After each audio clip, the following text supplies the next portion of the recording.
Happy Monday po. Happy po ba kayo? Amen po. Happy po tayo kapag tayo ay nasa tahanan ng ating Panginoon. Amen? Sapagkat sa umagang ito, muli ay magpapadatal ang ating Panginoon ng mga sorpresa sa atin. Amen po ba yon? Inaangkin niyo po ba yon? Subalit po, bago pong ating bahagina, nais ko pong anyayahan dito sa harapan ang ating pong birthday celebrant, si Mami Offie. Ayan. Mami, happy birthday. At sa lahat po na may kaarawan sa buwang ito, happy birthday po.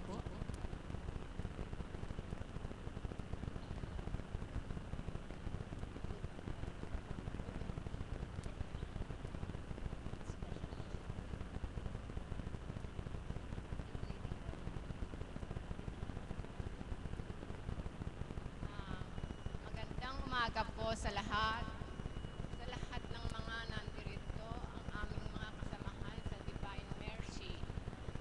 Lord, salamat po. Ang akin lang pong share ang naging karanasan at ibinigay sa akin ng Diyos Amang Dakila ang lahat ng kabutihan sa buhay ko. Mula po nung ako ay nagkaisip hanggang sa abutin ko ang 7 taong gulang, hindi po ako nagtamo ng hirap ng loob sa aking mga magulang, kapatid, mga kaibigan, at sa lahat po ng napuntahan kong aking pinaglingkuran upang kumita at makatulong sa aking pamilya. Nung ang edad ko po ay 17 years old, bago pa lang po ako nagiging dalagita, ay nakapagtrabaho po ako. Ako po'y walang natapos, isa ho akong mangmang din na walang nalalaman. Subalit sa gabay ng ating Panginoon, pinagkaloob sa akin ang mabubuting paraan upang ako'y makatawid. Yun nga pong at my age of 17, hindi ko po akalaing ako'y mapasok sa trabaho sa UP Diliman, Quezon City, na naging cashier po ako doon sa golf course. Natutuwa po ako sapagkat nung ako'y mapunta ron, ang mga nakasama ko po doon, lahat ay damang-dama ko ang pagmamahal nila at pagkalinga sa akin. Kung bagamat ako'y ganito. Ang sumunod po, noong pong ako ay sa hospital naman po ako napunta. Naging maayos din po ang aking procedure ng aking pagtatrabaho doon. Kaya po, inabot po ako ng 40 years sa service po na walang anumang paghinakita ng aking employer at ang aking mga kasamahan sa trabaho. Panay ho pagmamahal ang aking nadama. At nito po, ang huli, ay may asawa na po ako noon. Nagkasakit po ang aking kabiyak. Subalit hindi naman po siya nagpahirap sapagkat gumaling siya kaagad sa pamamagitan ng panalangin at pananalig sa Diyos. Nung po siya'y gumaling, ang naging sakit po niya ay mild stroke. Ang siya po'y gumaling at inuwi na namin dito mula sa hospital sa Maynila.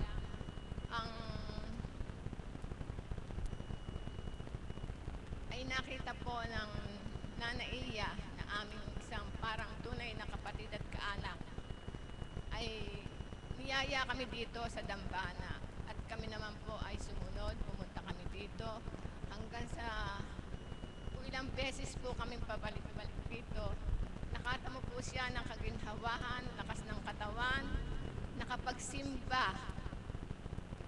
Kaya lang po lately siguro po siya'y takda ng kuhanin ng Ama. Siya po ay naging mapakatiisin po. Wala po siyang problemang idinulot sa aming mag-ina, kundi ang pag tinatanong po namin siya ng ano masakit sa iyo, sabihin mo sa amin. Wala pong sinasagot kundi ang nothing to worry. Huwag kayong mag-isip. Sabing ganon. I'm feeling well. Always po, yun ang sinasagot sa amin. At ngayon nga po, nabanda ako dito sa banal na dambana ng Divine Mercy. At dito po niya kami iniwang mag-ina na hanggang sa ngayon ay naglilingkod kami dito. Pagamat po at ang aking anak ay paminsan-minsan lang napupunta rito sa dahilang siyempre po, kami lang po mag-ina ang iwanan sa bahay. Siya po ang naghahanap buhay. Ako naman po, retired na rin. Kaya po, nagpapasalamat po ako sa Diyos at ako'y ginabayan hanggang sa abutin ko ang edad na ito na 75 po years old. Na wala po akong karamdamang natamo na ngay mga internal sa mga internal organs, wala po. Ang nagiging sakit ko lang po ay itong paminsan-minsan po lagnat o kaya dysmenorrhea. Yun lang po. Maliban po doon, wala. At hanggang sasapitin ko po ngayon ang edad na ito, hindi po ako sakitin. Magkasakit man po ako ay slight lang na unti-unti na nakukuha sa nga po dahon-dahon. Yun lang po. At sa matuling sabi po, sa loob po ng 75 years ng aking naging buhay, ay wala akong natamong kalungkutan sa buhay, maging sa magulang, kapatid, kabiyak ng puso, at sa amin kaisa-isang anak na siya po ay nandito ngayon. Yun lang po, at maraming salamat po sa Ama at ako pinagkalooban pa ng mahabang buhay. Salamat po. Hello, Nay. Happy birthday po. Para po kay Nanay, kaarawan niya ngayon, paboritin niya pong awit ay ang tanging alay. Kaya isipin mo, Nay, na ikaw ang siyang umaawit para sa ating Panginoon. Nais po niyang maghandog ng awit para sa ating Ama, subalit po dahil sa mahina na po ang kanyang tinig ay walang iiyak. Isipin niyo po na si Nanay ang siyang umaawit para sa ating Panginoon.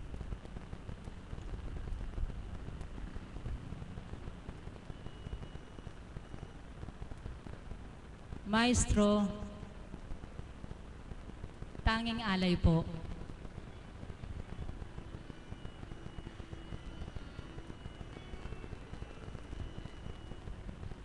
Salamat sa iyo,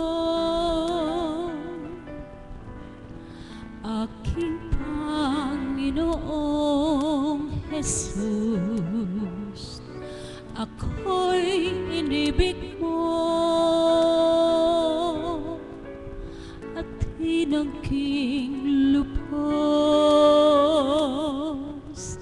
Ang tanging alay ko sa iyo, aking Ama, ay buong buhay ko, puso at kaluluwa.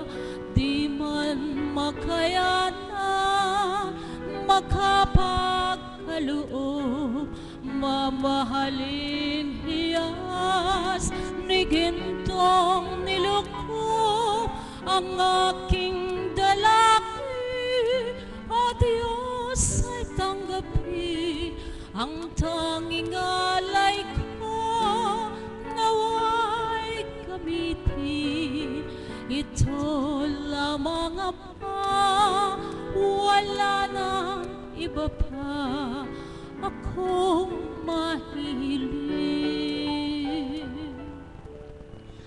Di ko akalain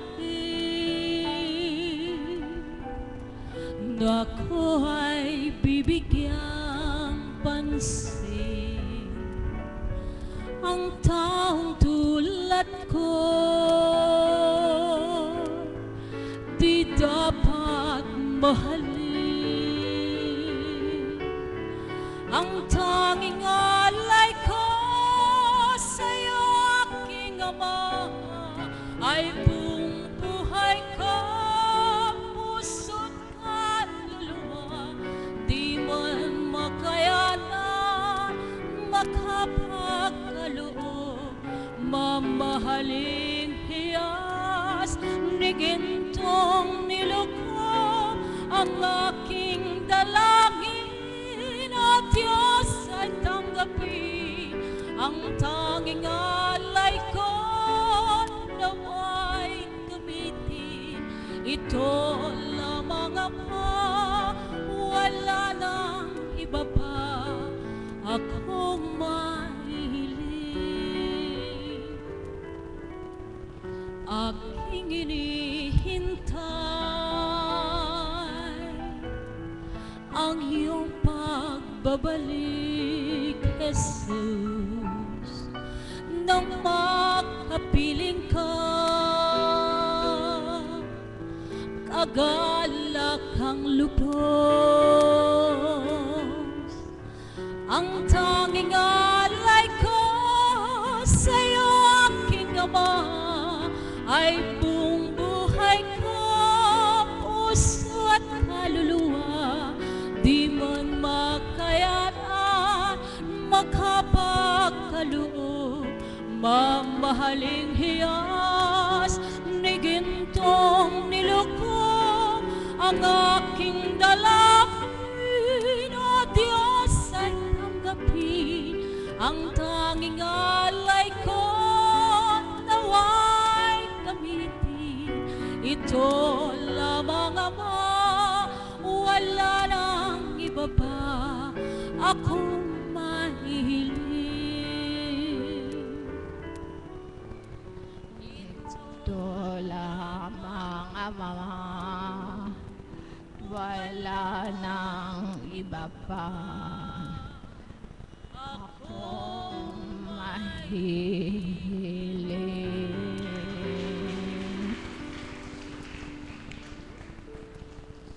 Happy birthday. Salamat po ng marami.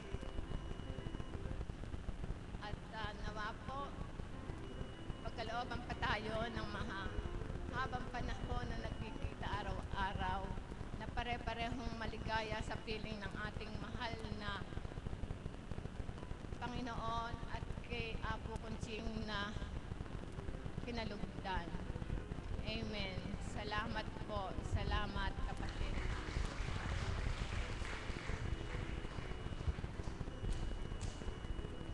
Maraming salamat po, Mami Ophel. And happy birthday po. Naway na puspos ng galak ang iyong puso sa iyong kaarawan. And muli po, happy birthday po sa lahat ng may kaarawan sa buwang ito. Kumusta po muli kayo? Kumusta po ako? Mabuti po at mataba na din po. Amen. Ganyan po pag nasa biyaya tayo ng Panginoon. Ako po naniniwala na kaya kayo pumaparito sapagkat kayo ay nakadama. Amen po ba yun? Kayo ay nakatanggap. Amen po ba yun? Kayo ay nakaranas ng kahiwagaan at kapangyarihan ng ating Panginoon. Amen po ba yun? Kasi po, kung hindi kayo nakadama, hindi kayo nakatanggap, at hindi kayo nakaranas, hindi po kayo babalik dito. Walang iniwan po yan sa pag namalengke ka, bumili ka sa isang tindahan, hindi ka nasarapan sa kanyang paninda, ayaw mo nang bumili ulit doon. Tama po ba yun? Kaya po, naniniwala ako na kaya araw-araw po nga parito kayo, nagdudumali kayo dahil naliligayahan kayo, nagagalak ang inyong puso, nai-inspire kayo, nabubuhayan kayo ng loob, nabubuhayan kayo ng pag-asa. Amen po ba? Kaya naniniwala din po ako na sa umagang ito, marami sa inyo ang magbabahagi ng kabutihan ng Diyos. Amen po ba? Humina yata yung sagot. Lord, ayaw na magbahagi na yung kabutihan. Paano ba yan? Sa akin na lang ang komisyon. Akin na lang po lahat. Amen po ba? Alam niyo po, napakasarap magbahagi kapag ang ating pinagwagaywayan ay ang kabutihan ng Diyos. Sa totoo lang po, kulang po yung 24 hours para pag-usapan ang kabutihan ng Diyos. Amen? Kaya nawa naman po sa umagang ito, yung akin pong anyayahan dito sa harapan na ibahagi ang kabutihan ng Panginoong Diyos ay huwag po akong tanggihan. Sapagat ito po yung inyong pagkakataon upang papurihan para salamatan ng Panginoon sa pamamagitan ng inyong pagpapahayag ng kanyang mga dakilang gawa sa inyong buhay. Amen po ba? Ngayon po, mayroon po akong katanungan sa bawat isa sa inyo. Dahil lagi kayong pumaparito, ano ba ang dulot ng banal na Espiritu sa inyong buhay? Ano ang dulot ng Panginoong Diyos sa inyong buhay? Siyempre po, halimbawa po kung bumibili kayo sa palengke, balik kayo ng balik sa tindahan na yon, meron kayong naramdaman, meron na idulot sa inyo yung suki na iyon. Maaring may discount ka kapag ikaw ang bumili, kaya lagi ka doon bumibili, or sariyo ang kanyang mga paninda, masarap ang lasa ng kanyang paninda. Amen po ba? At sa dakong ito, tiyak din po may masasabi kayo kung bakit lagi kayong bumabalik.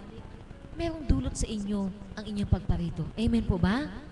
Kaya mga kapatid, sa umagang ito, nais ko pong anyayahan dito sa harapan upang ibahagi niya sa ating lahat kung ano nga ba ang dulot ng banal na Espiritu ng ating Panginoong Diyos sa kanyang buhay. Hindi po siya malayo, hindi malapit. Palakpakan natin ang buhay na Diyos para kay Tita Marie ng Pulong Palasan. Lagi ko po siya nakikita dito, hindi ko pa po siya nakikita nag-share sa inyo. Pero alam ko po, ang dami ang dapat isiwalat sa inyo sa umagang ito na kapupulutan niyo po ng aral at inspirasyon sa inyong mga puso at inyong pananampalataya.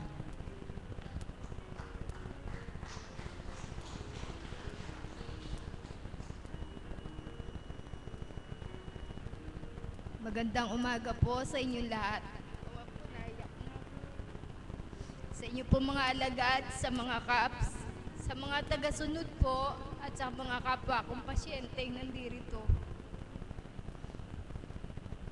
Ano nga po ba ang nagawa ng banal na Espiritu sa akin? Dati po kasi, kahit po ako ay naglilingkod sa simbahan, kahit po ako, bata pa, ay malapit na sa Diyos, hindi po naging ganap ang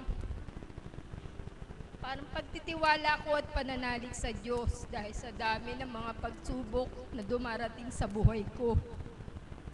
Lalo na po noong nagkasakit ako, nahiwalay ako sa asawa, iniwanan niya ako. Yung ako po ang tumayong ama't ina sa aking mga anak. Nag-abroad po ako ng 8 taon na tiniis ko po ang lahat para makatulong sa mga sa mga kapatid ko kasi po ako ay panganay sa amin. Breadwinner po ako. Alam ko pong ginagabayan ako ng Diyos kahit nandun ako, malapit din po ako sa simbahan. Marami kong kaibigang pare, marami akong kaibigang madre. Pero po dahil siguro sa kasipagan ko, nung huling taon ko na po doon ko nalaman na ako pala ay may goiter. Ako pala ay may diabetes. Pero yun po ay hindi ko pinaniniwalaan dahil ang gusto ko, kumita pa ako ng pera. Halos mahina na ang katawang ko, hindi ko sinasabi sa mga magulang ko, sa mga kapatid ko. Nung umuwi na po ako, saka nalaman na gano'n na pala. Ang pagpunta ko po sa dambana na to, bali pangalawang pagkakataon na, nung una pa po na hindi ganito, nakarating na po ako dito. Noong pong may bukol pa lang ako sa mayoma, sa matres. Pero ngayon po, na-opera na yon. Kasi po, hindi na po ako nagbalik dahil kumbaga sa ano po, parang kulang ako sa pananampalataya kasi po, nung babanyusan daw ako, kailangan ako pang magdadala ng ibabanyo sa akin at saka yung hindi ako magbabasa ng kamay. Wala po akong kawaksin noon dahil wala po yung mga anak ko. Noong po sumunod na pagkakataon, marami nang naging komplikasyon sa akin. tumaas na ang diabetes ko, nag-i-insulin na po ako. Kung saan-saan na po ako dinala. Marami na po akong doktor na napuntahan hanggang sa Maynila, sa Baliwag. Marami na pong doktor ang tumulong sa akin. Subalit lalo pong lumalala ang aking sakit. Kung saan-saan na din pong albularyo, naansapi, nakukulam ako, na pinaglalaruan ako, palipad hangin. Marami pong nag-aanyaya sa akin dito pero hindi po ako sumasama. Wala po ba akong nararamdaman na gusto ko? Pero isang araw po, bigla na lang pumasok sa isip ko na dalhin ako dito. Kaya nga po yung inang ko pinakapilitaan kung anong oras pwedeng pumunta. Hanggang si Edith po, tinext ko kung anong oras pwedeng pumunta. Basta bigla na lang po may nagsabi, parang may bumulong sa akin na dito ako pumunta. Hindi po ba buhay ang Diyos dahil nakikita niyo na ako ngayon? Kasi po dati, nasa bahay lang ako, nakahiga, nakaupo. Hindi po ako nakakalakad kasi po yung sakit ko. Ang tinamaan po ng diabetes sa akin, yung pong nerve. Ang sabi po ng doktor sa akin, permanent damage sa nerve. Naka-insulin na po ako, 3 gamot po ang sa ugat ko. May iniinom pa po ako sa goiter, may iniinom ako sa cholesterol, lahat po. Pero sa awa po ng Diyos ngayon, nagbabawas na ako ng gamot. Pero nakikita niyo ako, malakas ngayon. Iyan po, malaking pinagpapasalamat ko sa Diyos. Pero nung mga 2 araw pa lang po ako dito, para po bang may kulang, gulong-gulo yung isip ko. Pumikit po ako, humingi ako ng tulong sa Ama na sabi ko, dagdagan niya yung pananampalataya ko. Kasi ako naman ay hindi nagkukulang ng pananalig sa Kanya. Alam niyo po kung anong nakita ko? Si Apo Kunsing na nakatayo dito. Tapos nakaupo ako, may lumipad po na belo, pumatok sa ulo ko. Pagkatapos po noon, pagpikit kong uli, mayroon pong lalaki na sumasalubong sa akin, nakaputi, ang hagdanan kulay puti. Hindi po ba ang ibig sabihin, no? Kung ako'y magtitibay, kung ako'y totoong mananalig, kung dumating na yung takda, may sasalubong sa akin. Kaya po ito, malaking pasasalamat ko sa Diyos. Kahit po sa pagkakataong ito, hindi pa binibigay lang lahat ng aking hiling. Dahil sa totoo po, hindi ako nakakatulog sa gabi dahil kumikirot talaga yung mga ugat ko sa buong katawan ko. Nananalig pa din po ako na isang araw, ipagkakaloob niya sa akin dahil gusto ko pa pong gumaling, gusto ko pa pong lumakas, gusto ko pa pong maglingkod sa aking kapwa sa ibang paraan dahil dati naman po pastoral ako, dati naman po naglilingkod ako sa simbahan. Ngayon po gusto ko pa pong madagdagan yun. Kaya po ako po hindi nawawala ng pag-asa. Kaya po habang tayo nandito, sama-sama tayong manalangin para sa ating mga kahilingan, sa ating mga kailangan sa Panginoon. Ang tangi ko lang pong masasabi, nang mapunta ako sa dambanang ito, nagliwanag ang aking isipan, nagkaroon ng kapayapaan ng aking kalooban. Yun lang po at marami pong salamat. Maraming salamat po, Tita Marie. Nakakaantig naman po ang inyong pagbabahagi. Gusto ko tuloy maiyak eh. Parang ako umiiyak sa pagbabahagi. Daman-dama ko po kasi yung pagbabahagi ninyo. Alam ko pong pinipigil lang inyong sarili. Pero po kapag umiiyak kayo sa inyong pagbabahagi dahil sa kabutihan ng Panginoong Diyos, mas nakakalaya ang inyong damdamin at kalooban. Okay lang pong umiyak dito sa harapan kasi ang pagluha mo naman ay pagluha ng pasasalamat sa ating Panginoon. Hindi po yun kahiya-hiya. Mas nakakaya tayong lumuluha kapag tayo pinaparusahan dahil nakagawa tayo ng isang kasalanan. Amen po ba? So kapag lumuluha ka dahil sa kabutihan ng Diyos, nalulugod ang ating Panginoon. Alam niyo po sa inyong pagbabahagi, mayroon pong kumintal sa aking isip na lingkod kayo ng simbahan, lingkod kayo ng Diyos sa anumang paraan. Subalit hindi kayo nagkaroon ng ganap na pananampalataya at pagtitiwala. Ang masasabi ko po doon ay ganito, sa isang putahe, sa isang menu, sa isang ulam, sa isang lutuin, kapag walang asin, hindi ka satisfied. You will never be satisfied. Matabang, may kulang, may something. Ganyan po ang banal na espiritu. Kapag ang banal na espiritu hindi mo pa natanggap sa buhay mo, hindi mo pa siya nadama, hindi mo pa siya pinagbuksan sa buhay mo, laging may kulang, lagi kang may hinahanap, wala kang satisfaction, wala kang contentment sa buhay. At yun kapatid, kinukongratulate kita, binabati kita, sapagkat nadama mo. Paano? Anong katibayan? Anong katotohanan? The moment na mataimtim na lumapit ka sa Kanya, tumawag ka sa Kanya sa iyong pagkakaupo na dagdagan ang iyong panampalataya. Total submission of yourself, kaya siya nagpadama sa iyo, nagpakita sa iyo sa vision niyo. Hindi lahat ng tao binigyan ng Diyos ng ganyan. So alam niya kung sino yung higit na nangangailangan nito at yun ang kanyang nililingap. Amen po ba? Kaya mapalad kayo. Yung kirot na yan bahagi lang yan ng inyong pagdadalisay. Pero ang higit na mahalaga, nilingap niya ang inyong kaluluwa. Amen? Hindi po ba masarap? Ang dulot ng Panginoong Diyos sa ating mabuhay, priceless.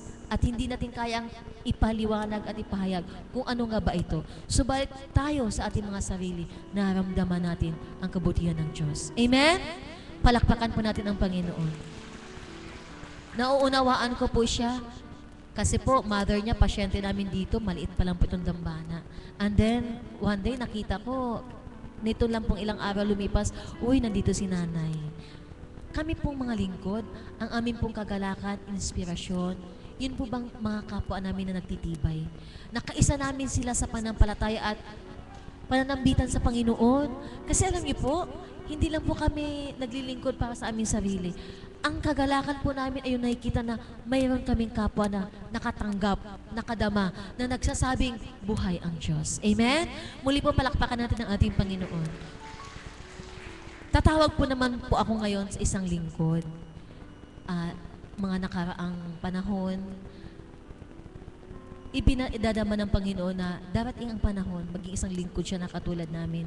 At dumating nga po ang takda na ipinagkalob ng Panginoon na siya ay maging ganap na isang lingkod, bagamat maaring in civilian pa po siya ngayon. Kaya sa sandaling ito, ulitin ko po ang tanong, ano nga ba ang dulot ng banal na espiritu sa kanyang buhay? Bakit pinili niya na maglingkod kaysa maghanap buhay? Palakpakan natin ang buhay na Diyos para kay kapatid na Jay Cabrera.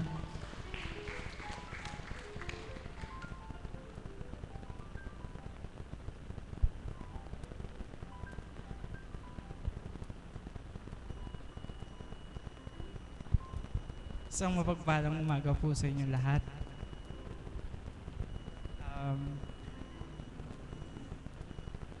Kagalakan ko pong ibahagi po sa inyo na ngayon po, isa na po akong lingkod ng Ama na naglilingkod dito. At hindi po madali na nakamtan ko po yun. Maraming taon po na dumaan. At dinalisay po ako at hindi ko kagad natamo ang pagsusuot ng uniforme sapagkat marami, bagamat ako'y naririto, marami pang mga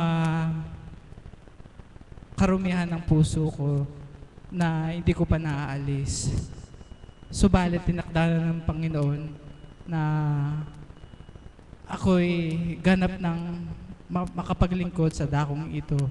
At galak din po ang puso ko na yung pagbabasbas po sa akin ay yung anibersaryo po ng Divine Mercy. At kasabay ko po ng anibersaryo ang Divine Mercy.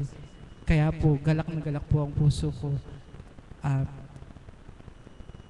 Sa dating buhay ko po, hindi ko po inaasahan na ako'y maglilingkod sa dakong ito sapagkat ang sarili ko'y nakatuon sa kung papaano yumaman, kung papaano po ako makapag-alay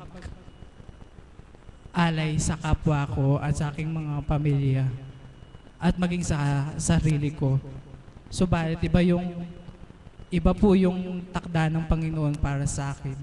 Iniba niya po yung landas ko. At hanggang sa ngayon, patuloy pa rin po ako na umaasa na ganap akong siglan at ganap ko pong mapagtagumpayan ang atas ng Panginoon sa akin.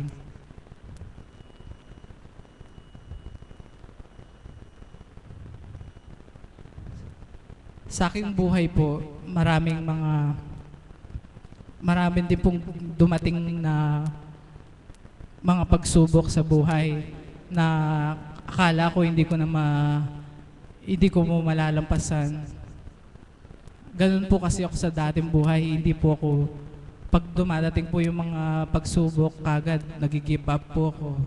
Subalit ngayon, sa tulong ng Banal na Espiritu, kapag dumadating po yung mga pagsubok na iyon, binibigyan po ako ng tapang, ng lakas ng loob upang ako'y lumaban. At yun po yung dulot ng Banal na Espiritu.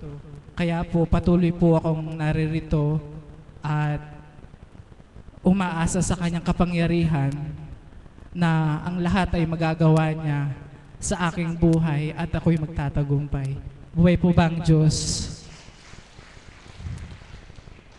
Bago po ko makamtan yung pag-uniforme ko po, sinabi ko po sa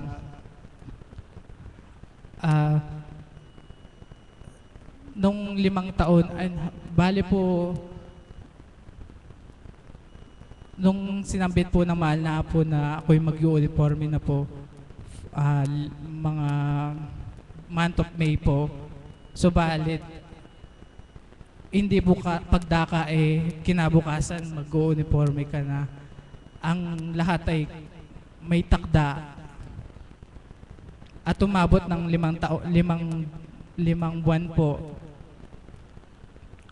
At nung binigyan po kami ng pagkakataon na mag-retreat sa Bustos, may ginawa po kami ng isang pagpapalipad ng lobo. At magkakaroon po kami ng hiling na sana, mga hiling po namin. At yun po yung hiniling ko na makapagsuot na po ako ng uniforme. At buhay po ang Diyos, kinabukasan po, natupad po yung hiling ko. Buhay po bang Diyos? Sa ilang taon ko pong pananatili po dito, marami na po akong naranasan at nakita ng mga hiwaga sa buhay ko. Unang-una, yung mga lingkod na inatasan na mag-bless po dito sa harapan. Isang araw po kasi nagkaroon po ako sa pananakit ng ulo. Sobrang sakit po ng ulo ko. At hindi ko po nasasabi to sa mahal na po kasi wala ang pagkakataon na masambit ko. Subalit, isang gabi po na naginip po ako at napanaginipan ko po ang mother of the house na hinahaplos po yung ulo ko. At purihin po ang ama, kinabukasan po, wala na po yung sakit ng ulo ko. Isang patunay lamang po ng bawat lingkod dito na ginagamit ng Ama ay ganap na ginagamit para sa atin upang tayo makakamit ng kagalingan. Amen po ba doon? Kaya po, wag po tayong nakikita po natin sila na ganyan. Minsan inuusgahan po natin na bakit ganun. Subalit, ang ganap na kapangyarihan ay pinagkakalob sa kanila upang sila'y makatulong sa atin, upang tayo gumaling. Kaya po, salamat po sa dakilang Ama.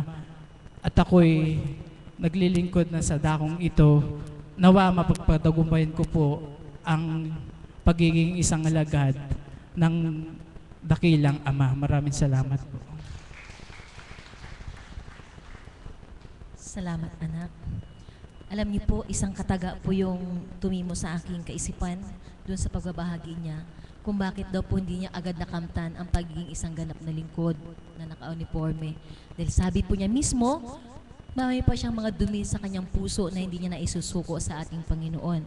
At yun po ang gusto kong sabihin sa inyo na bakit nagtatantay, bakit hindi pa ako gumagaling? Ba't hanggang ngayon, ilang araw na ako pumaparito, hindi pa ako gumagaling? Ang sagot ay yun. Suriin mo ang puso mo. Baka may problema ka pa. Baka mayroon ka pang hindi na isusuko sa Panginoong Diyos. Baka may alinlangan ka pa. Kaya hindi pa nakakamtan ang kagalingan. Alam niyo mga kapatid, ang sabi nga, ang Panginoong Diyos hindi sumusuri sa ating physical outlook. Sinusuri ng Panginoon ang nilalaman ng ating puso't kalooban.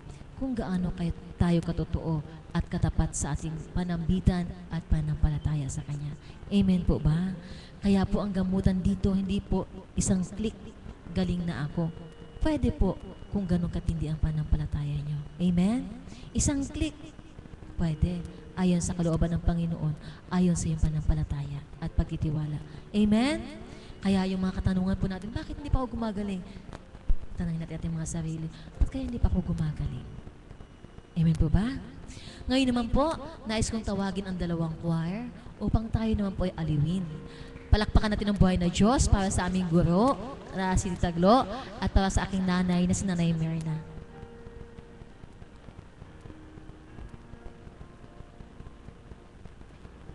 Akma ito sa ating lahat. Purihin at dakilain ng Panginoon. Magandang umaga po sa inyong lahat, mga minamahal ko mga kapatid. Habang hinihintay ko po ang mahal na guro, nais ko lamang pong batiin muli ang ating minamahal na Mami Ope.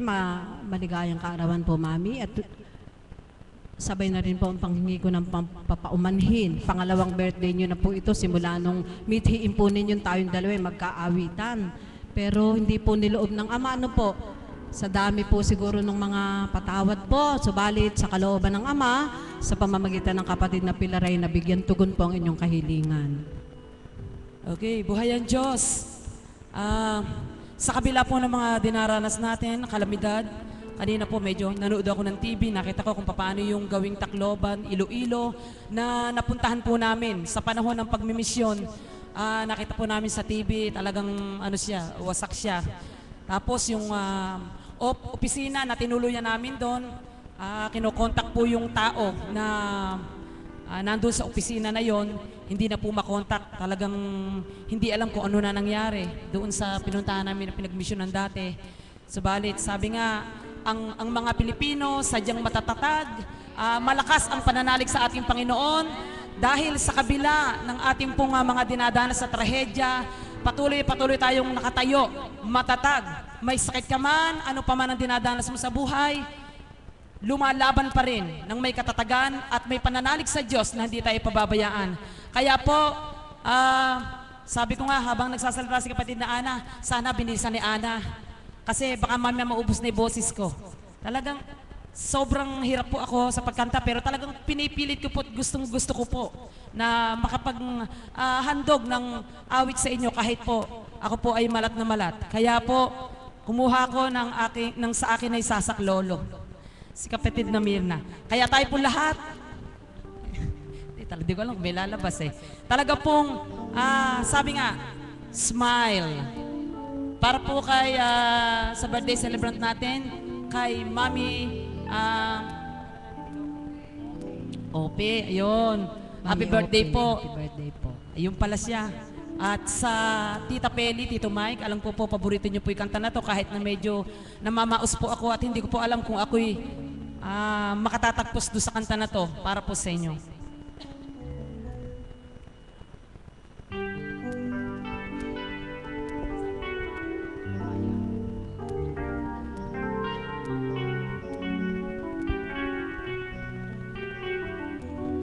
Kahit po may konting lumbay, smile lang po tayo sa Panginoon.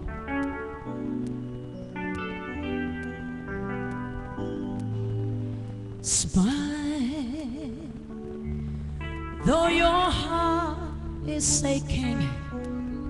Smile, even though it's breaking.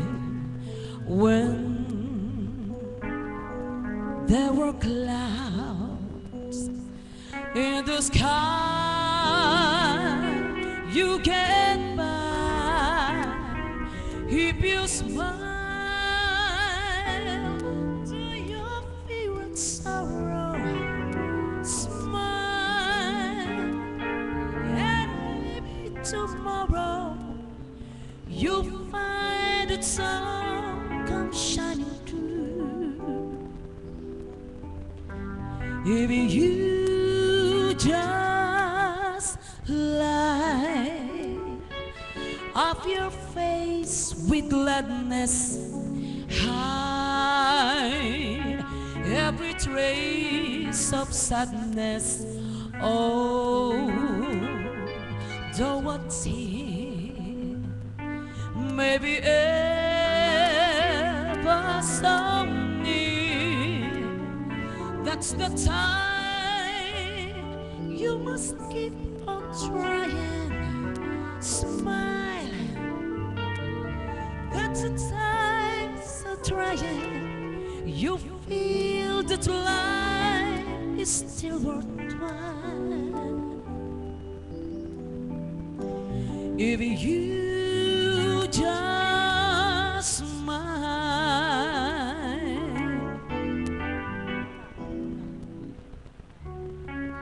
Smile, though your heart is aching. Smile,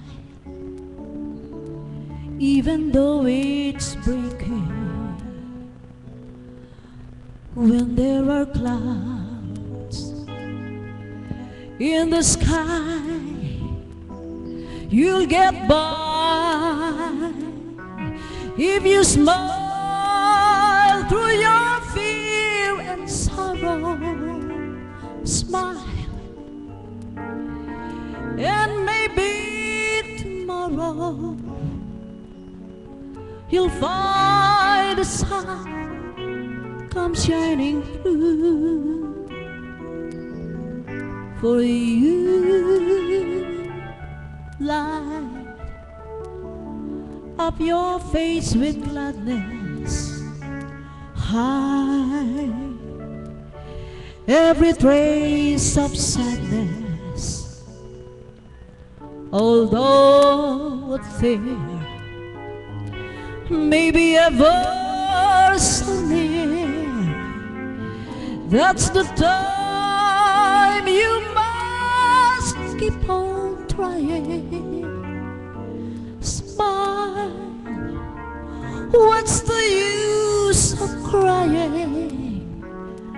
You'll find that life is still worthwhile if you just smile. Para daw pong walang nakasmile. Smile nga po tayong lahat. Walang naka-smile eh, no?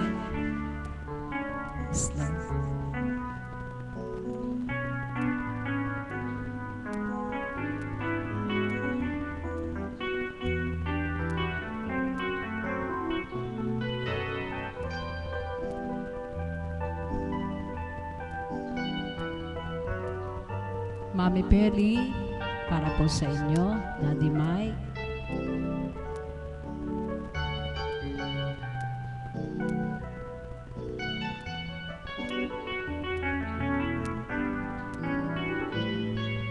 Smile, though your heart is aching. Smile, even though it's breaking. When there are clouds in the sky, you get by if you smile to your feet and sorrow. Smile, and maybe tomorrow you'll find that sun comes shining through. If you just smile. Okay, ibahin natin yung kanta para masaya kayo kasi smile parang walang na-smile. Ang tangi kong pag-ibig, ito po yung nilikha o idinatal sa kaisipan ni Madam Beth yung Tagalog version, Tagalog na Ang Tangi Kong Pag-ibig. Kapatid na Mirna, halika. Kailangan ko ng saklolo. Ito po yung awit na napakaganda. Kapatid, medyo babaan mo lang ng sobrang baba. Simbaba ko po. Ito po yung iba-ibang bersyon ng Ang Tangi Kong Pag-ibig.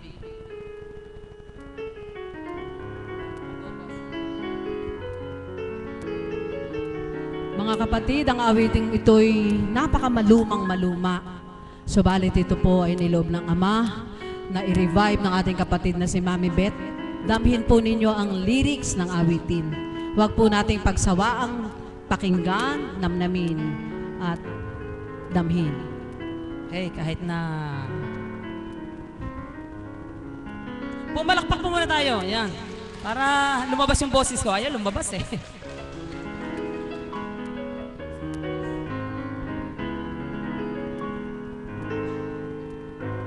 Ang tangi kong pag-ibig, si Kristo lamang. Siya'y aking kapiling sa araw-araw. Ang puso ko'y tinitigil ng kagalakan at ang bawat araw ko ay makulay kapag ako'y nalulumbay sa aking buhay. Si Kristo ang hinahanap at tinatawag. Lumbay ng puso ko, dagling napaparang, pagkat Kristo'y kapiling ko sa aking buhay.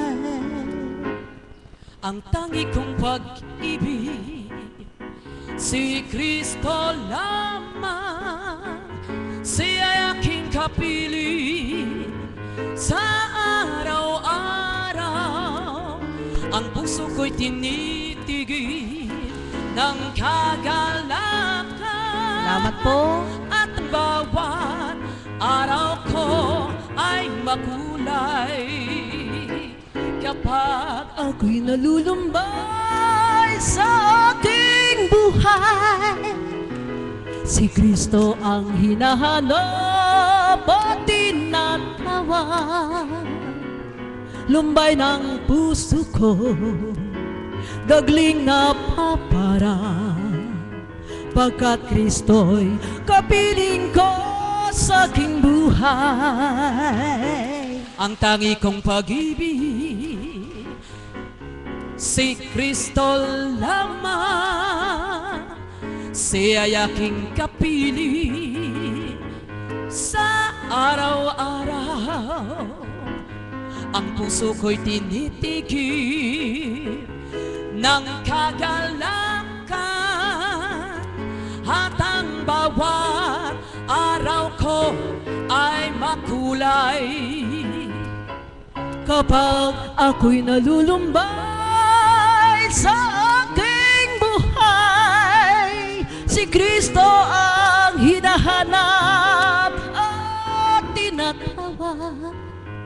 Lumbay ng puso ko, dagling napaparang, pagkat Kristo'y kapiling ko sa aking buhay. Ang tangi kong pag-ibig, si Kristo lamang. Tulad ng iyong pag-ibig, kay Kristo nilalaan. ang puso nyo'y tinitigil ng kagalakan kapag siya sa puso nyo'y naramdaman. Nalulungkot man ang buhay mo, siya'y naririto, magpapagalak sa inyo. May lumpay at hapis man kayo, karamdamang tinataglay mo'y bale, wala ito mahal ko. Kapag kung Kristo'y iaalay mo ang sarili mo, ako'y nalulungkot pagkat may kalumbayan sa puso ko. Subalit binabaliwala ito pagkat nababatid ko si Kristo ang kasama ko. Wala man ang kabiyak ng puso ko. Yes, Lord! 5 anak na iniwanang totoo'y kinakalinga ko. Kaya ang sabi ko nga sa inyo, mga minamahal ko, huwag malumbay ang puso nyo, may karamdaman man kayo. Mahal na kapatid ko, di ka man nakahahakbang na totoo, subalit ito ang pasubali ko, ang puso mo'y pinagaling ng Ama ko. Kaya mga minamahal ko, ngumiti sa labi nga kayo, pagkat dinasa ng Ama ko, may lumpay ang puso nyo, pagkat kaming dalaway Yes, Lord. inaalay sa inyo, pagkat ang nais ng Ama, magalak nga kayo. Kaya mga minamahal ko, sa sandaling ito, paus man tinig ng kapatid nyo, patuloy na ginagamit ito upang ipadama sa inyo pag-ibig ng Espiritu Santo. Di nga nakikita ng mata nyo, ngunit nadarama ng puso nyo. Hambing sa hangin na ito, dumadampi sa katawan ninyo. Nasisilayan baga ng mata mo, di nga ba hindi mga minamahal ko? Hambing sa banal na Espiritu, patuloy na naglalahad sa inyo. Sa katauhan ng Apo Kunching nyo'y hinahayag ang pawang totoo. Kaya mga minamahal ko, magalak ang puso nyo. Huwag nawang masayang ang pagkaupo ninyo sa luklukang ngang ito. Hambing sa aming dalawa, may pinagdadaanan nga tuwina, subalit may lakas tatag na totoo nagmula sa Ama ko. Ang tangi kong pag-ibig.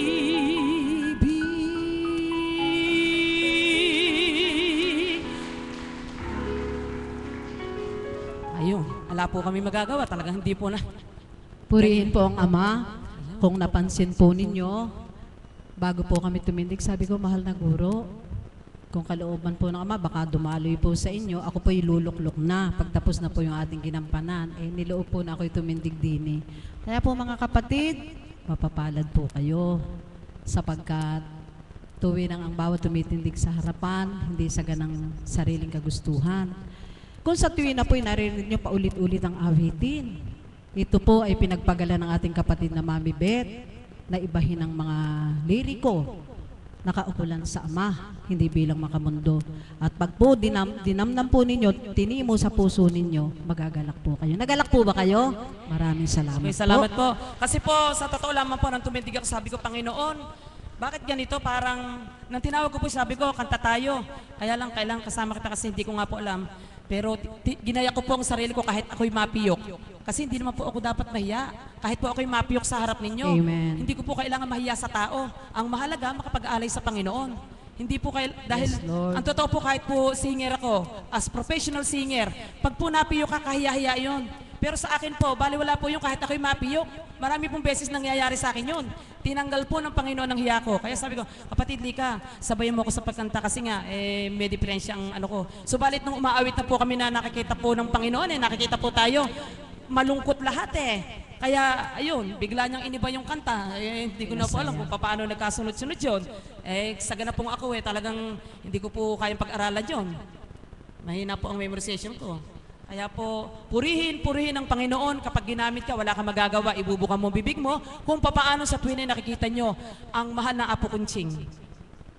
Di po ba? Luwal lang ng luwal, walang pinag-aaralan. So bakit nagaganap na ganun? Sapagkat yun po ay kalooban ng Ama kung papaano ang kanyang katauhan ginagamit ng banal na Espiritu sa bawat araw na naghahayag sa inyo upang ipahayag ang katotohanan na siya ay buhay, ang Espiritu ay buhay, ang Espiritu Santo ay patuloy na sa atin nakagabay sa bawat araw at kailanman hindi tayo pinababayaan. Maraming salamat po.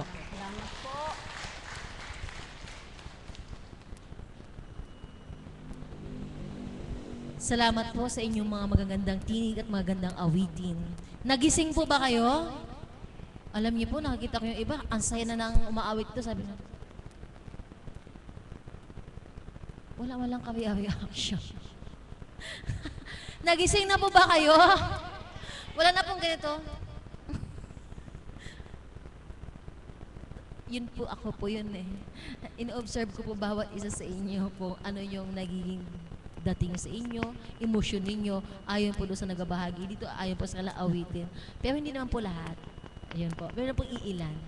Ngayon naman po, nais kong anyayan dito sa harapan. Isa po siyang dating pasyente at ang kanyang kabiyak ng, kung hindi po ako nagkakamali ng dalhin siya dito ay pangko lang. Lumipas ang mga panahon, nawala sila. After nang hinahayo, hindi ko na po siya nakita. Tapos ngayon po, muli ko po siya nakita. Hindi ko po alam ang kanyang pangalan. Nais ko pong anyayan dito si nanay na mahaba ang hair. Hindi ko po alam tagapangalan. Nanay, hindi ko pala pangalan niyo. Kayo po yun. Kasi po noong dinala siya dito way back 2005, 2006, pinapangko lang po siya. At ang kanyang kabiyak po ay CAPS din po, pero hindi na po ngayon active. Hindi na po ngayon active, di po ba? Hindi ko na po nakikita, hindi ko po alam kung bakit. Pero dati pong CAPS yung kanyang kabiyak. Hindi ko po alam pangalan ng nanay. Nakalimutan ko pangalan ng nanay. Maria ba? Ay, hindi ko po alam na. Meli.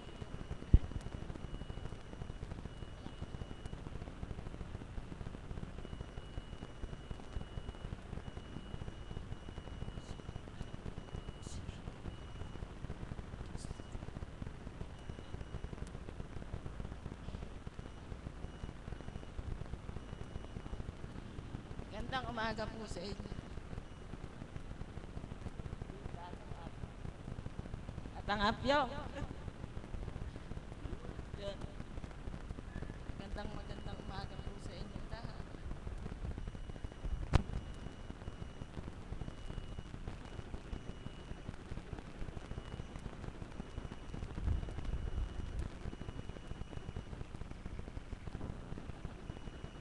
Ang maisishare ko lang po sa inyo.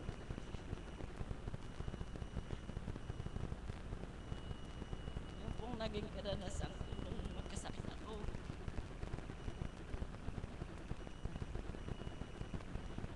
Ako po hindi nakakalakad.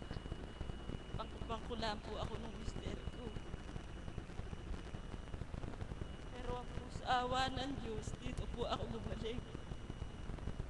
Kung saan na po ako nakarating na ospital sa mga mediko.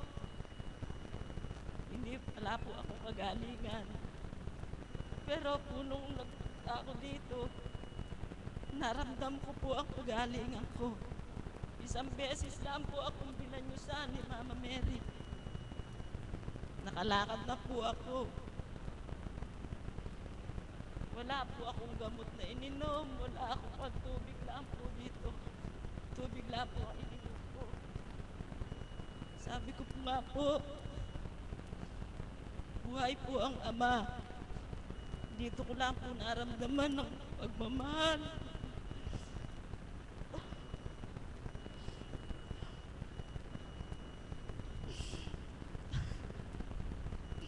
Dito ko po naramdaman talaga ang pagmamahal ng mga kapatid ko.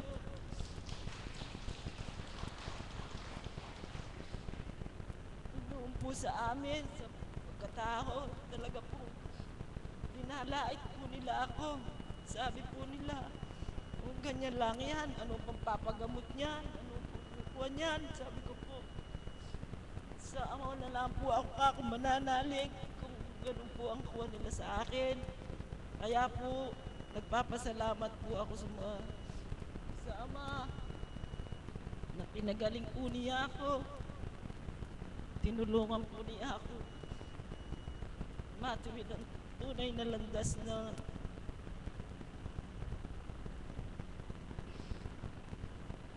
kaupo nung araw. Hindi po ako mapagsimba. Wala po ako iniintindi nung araw, kundi maghanap buhay.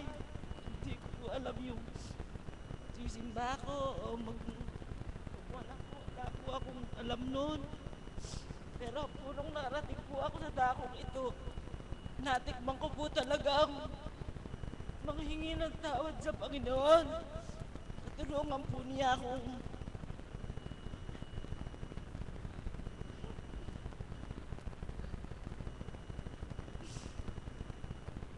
talaga po tuwang-tuwa po ang puso kung nakarating ako dito.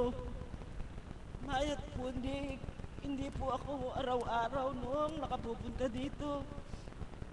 Alam naman po siguro ng Ama na kinukulang kami. Nagpaalam po ako sa kanya na maghahanap buhay muna ako. Wala po naghahanap buhay sa amin. Yung mister ko po nagkasakit noon. Pero po hinilig ko sa Ama napagalingin yung anak ko, yung asawa ko, yung anak ko. Dinilig po niya ako. Kung anak ko, eto, magaling na po. Nanggaling po ito sa ospital, hindi po gumaling. Tapos po, kung saan po, na ospital din ang galing. Dinadaing niya sa akin, nagbabara daw ang puso niya. Nahihilo siya, tumataas ang presyon niya. Pero po, awa ng Diyos, inaya niya ako dito sa dakong ito. Ito na po, magaling na po siya. Wala na po siyang nararamdaman ngayon.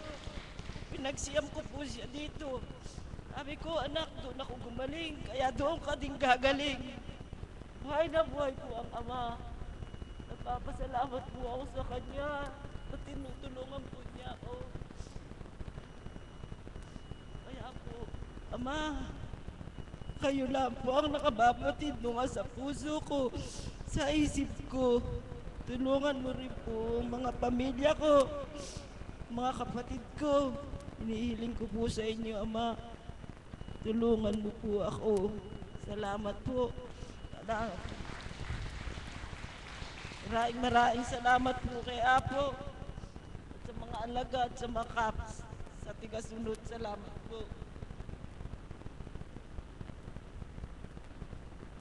Nanay Meli, salamat po. Pasensya na po kayo, nakalimutan ko na pangalan niyo. Ngayon po, gusto ko pong marinig mismo yung anak niya na nanggaling sa ospital na pinagaling ng Panginoon sa pamamagitan ng ating minamahal na Apo Kunching. Maari po ba?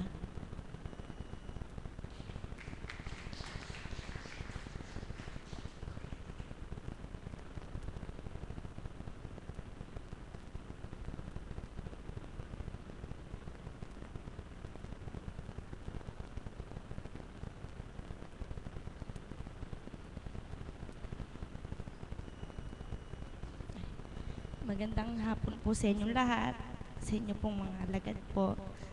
Ito po sa nagbibigay ng number lagi. Thank you po. 9 days pa lang po ako dito. nilabas po ako ng hospital, hindi po ako gumaling. Hindi po ako gumaling, punta po ako emergency, punta ako na Sagrada. Naman po akong bagya sa Sagrada. Tapos po wala po talagang, uminom po ako ng gamot. Hindi po natatanggal. Talagang, tas masakit po ang ulo ko, masakit ang tiyan ko. Yung pong dibdib ko sumisikip. Eh sabi ko po, bakit po ganito? Hindi po ako mapalagay. Pero dami ko naman po iniinom na gamot. Tapos po, balik na naman po ako sa doktor ko. Umani po ako, wala po talagang natira. Wala pong natira sa ani namin. Naawa nga po ako sa mister ko.